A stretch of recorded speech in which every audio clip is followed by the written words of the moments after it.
மலேசிய நாட்டில் நடைபெற்ற ஆசிய அளவிலான கயிறிழுக்கும் போட்டியில் இந்திய அணி சார்பில் பங்கேற்று தங்கப் பதக்கம் வென்ற புதுச்சேரி வீரருக்கு முதல்வர் ரங்கசாமி மற்றும் சட்டமன்ற எதிர்க்கட்சித் தலைவர் சிவா ஆகியோர் சால்வை அணிவித்து வாழ்த்து தெரிவித்தனர்.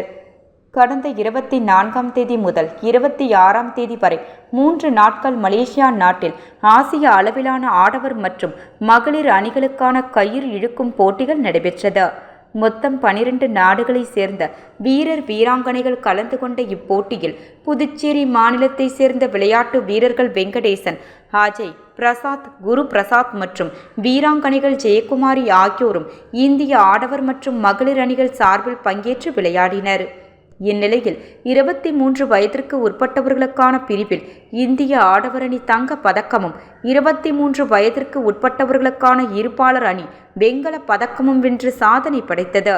இந்த இரு அணிகளிலும் புதுச்சேரி வீரர் குரு பிரசாத் விளையாடி இந்திய அணியின் வெற்றிக்காக உறுதுணையாக இருந்து தங்கம் மற்றும் வெண்கல பதக்கங்களை பெற்று இந்திய நாட்டிற்கும் புதுச்சேரி மாநிலத்திற்கும் பெருமை சேர்த்துள்ளார்.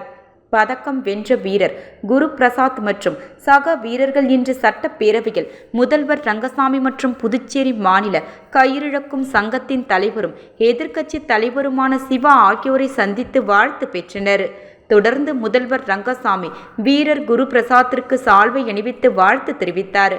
முன்னதாக லப்போர்த் வீதியில் உள்ள திமுக தலைமை அலுவலகத்தில் நடைபெற்ற பாராட்டு விழாவில் சட்டமன்ற எதிர்க்கட்சித் தலைவர் சிவா தலைமையில் திமுக நிர்வாகிகள் வீரர் குரு பிரசாத்திற்கு வாழ்த்துக்களை தெரிவித்தனர்.